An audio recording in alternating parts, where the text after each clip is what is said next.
I have an important topic that I want to share with all of you today, and it's probably the most important sermon you will ever get from me.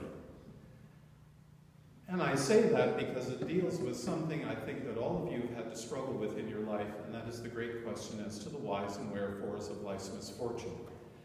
But before I get into that, let's just look at the passages that are provided for us today. One of the interesting things about the book of Job is that Job suffers a catastrophe. His children get sick and die. He loses his crops. He loses his animals. And he feels absolutely desolate and devastated. Even the skin has various perforations that have grown through the stress.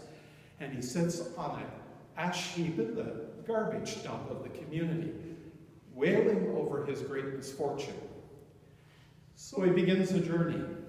He asks scribes, Pharisees, those of religious knowledge, why? They give him some answers, but it doesn't satisfy him. He goes to great philosophers and teachers. They too don't have any answers. And finally, at one point, Job becomes so distraught over what has happened in his life that he cries out to God, literally wanting to wash his hands of any relationship with him, when suddenly, so we are told, through the sound of the wind, God looked at Job and said, "What's your problem? Why are you so distraught? Why do you trouble yourself with these questions? Is it not enough for you to know that I am your God and that I will give you way through life? Is it not enough for you to live in the ambiguity that is life? After all, I made it. I know what's happening. Trust me." And toward the end of the story, Job repents, and of course is restored to his great riches. Now in Ephesians, we have something entirely different. It's a letter that's not written by Paul, but it was written around 90 AD, and it was a general letter for all the churches. And what it tries to emphasize is that the church has received 4 significant blessings, and they are as follows. God loves us and has called us into fellowship with him and each other. He has also forgiven us, and through his forgiveness, we have been adopted as his sons and daughters. Because of that, we have the ability to set other people free, because we know something about reconciliation, and we know that we've been chosen by God. We also know that we understand the mystery of this world, even though others do not. And what is that mystery? That God loves us, that he cares for us. He wants to save us from ourselves so that we can be a blessing to others. Now, the next story, a wonderful story. Lake Gennesaret is actually Lake Galilee. Jesus comes up to these group of fishermen. They're tired, they've worked all night, they're cleaning their nets, and they've given up all hope on catching any fish.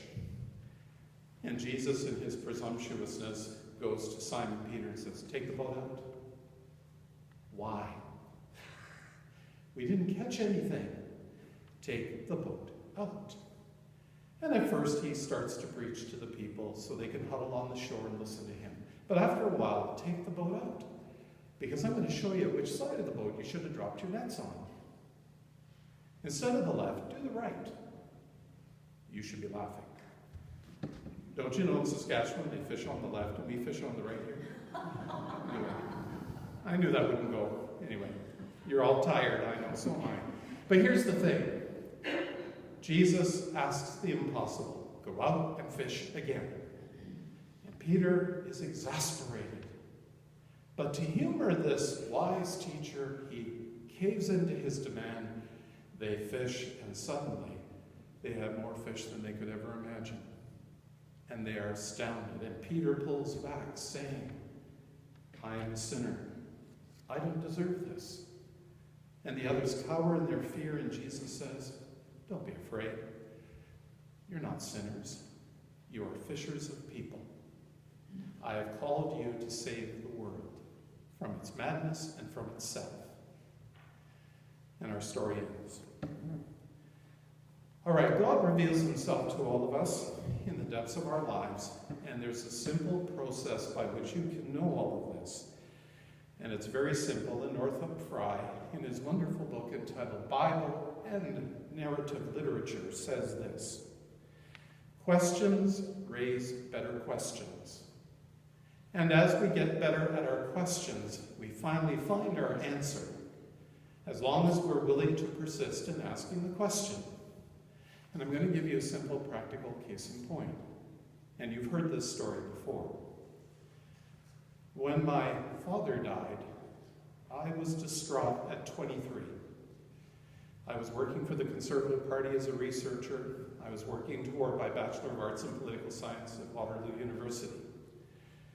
I had plans for my life when he died. I had to come home and console my mother. I had to help my sister, who at that time was married with 2 children. And I went back to Schneider's, where my father was employed, and I worked there because I had to continue to pay my way through university. My parents didn't have money to help me. And so I took time off. I also finished the paper. And under desperation, I plagiarized it. And the professor caught me at it and gave me a flat D. And I failed. I went back, redid the course, and of course I got my Bachelor of Arts. I was in a desperate way. I was lost. What do I do with my life? My father died. Now, all of you have these similar stories. I think some of you have known your parents to die early, so you know what I'm talking about. But what you don't understand is I was angry. I was hurt. How dare God let this happen? I go to church every Sunday. I sing in the choir. I do solos for funerals and weddings. I'm on demand, 24/7, by the church. And this is what you give me? My dad dying at 49 of a massive heart attack? What gives here? And I remember turning to my minister at the time, and he could tell I was really angry. He gave me a ball, a rubber ball, and he says, I want you to throw it at the cross in the sanctuary. And I thought he was nuts. Yes, it's psychotherapy, there's no question about it, but I thought he was nuts. And I threw it first, and he says, that's not hard enough. Throw it again. And I did it about 3 times before I knocked the cross off the wall. And I cried, on bended knee, angry, filled with tremendous despair, when the minister, my dear friend Bruce, hugged me, held me, and recited Psalm 23. And I wept, and I wept, and I wept. And then, as you know, I decided to go into ministry. I was still angry 2 years later. And I'm in the sanctuary. Why, God? Why? Crying. When all of a sudden the Bible showed Isaiah 49:1-6. I want you to be a minister. Oh, my Lord, now what? I don't want to be a minister. But I knew he wanted me to be a minister. And I started a long process. I didn't resolve my dad's death for several years until I went for counseling. And here's my point. You can be angry with God. God won't reject you. You can demand answers to your questions. That's only fair. No, you can. But your answers will come later, because you have to think about your question. And is it the right question? Here's the point I want to make. I have been noted for doing excellent funerals. All of you have heard that reputation in town. Why is it? Because my father died. Because of his death, I learned about grief, and I learned how to bounce back from sorrow. It wasn't easy. There were no easy answers, but my faith got stronger when I received a dream. Now, I was fortunate to have a dream. Not everybody does, but I was fortunate to have a dream. And it gave me strength for the journey. And I got my answer. It was his time. It It wasn't convenient for me. It wasn't convenient for my mother nor my sister. It devastated us, but it was his time. And in his death, I learned about life and its eternity, about love, how it can never die at the grave unless you let it. And all these lessons have allowed me to be, I hate to say it, a fellow who can do good funerals. Here's another one to capture your imagination for a moment. I was watching a TV series on Diana and her death and what was happening to the royal household. And of course I was thinking about William and Harry, how they must have felt, as I know how I felt at 23. And they talked to them later and talked about their struggle to accept their mother's death and all the things that went with it. But the most important thing is the courage of them walking behind her casket. And how it brought semblance of order to the nation. At one point, the monarchy was almost ready to collapse because Elizabeth wasn't responding the way they wanted her to respond. But she learned quickly. She turned it around. But most importantly, her two boys. And apparently William was not going to walk behind the casket until the very last moment when Prince Philip went to him, put his arm around him and said, "I'll walk with you if you'll walk with me." And what was the point of her death, I often ask myself? What was the point of this woman living 36 years and suddenly tragically dying in an accident? And here it is. It taught the monarchy to relate to the people better. Her death became a blessing for their greater knowledge on how to relate to the public. They got their answer. It's not the answer they want. It's a horrible way to learn. But they got what they needed. Number 2, if you want God to be demonstrated in yourself and into the depths of your lives, you also have to know about forgiveness. Forgiveness makes possible reconciliation, but you can't have forgiveness without learning to get over the anger that you feel about that what was done to you that should never have been done. You can't forgive somebody until you're done with the anger. Now, I know the Bible shows Jesus forgiving left, right, and center. He's supposed to show us how God forgives. But God doesn't have the anger that we have because he has the broader picture of the circumstances of your life and the lives of others. Therefore, it's easy for him to say, "I forgive you." But for us to say it to each other, it's difficult because we get stuck in the anger and in the torment of the unfairness. And if you want God to be revealed in the depths of your soul, you have to learn to give up your anger. You have to let it go. So it was unfair. So you lost. So you were humiliated. So you were brought low. I'm sorry. I really am sorry for you and me when that happens. But it happens all the time. And sometimes you have to have strong shoulders and you have to move forward with a tenacious will to be who you are. And you've got to just let it go and say, it's all right. It just had to happen. And when you do that, people see God in you. But more importantly, here's the other couplet. You have been adopted by God. You're his sons and daughters. He loves you. Now, I know what it is to be adopted.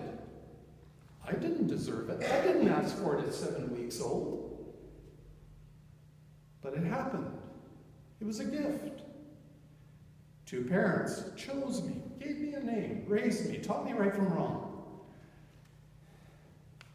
And they loved me as I loved them and still love them. But my point is, I'm their child.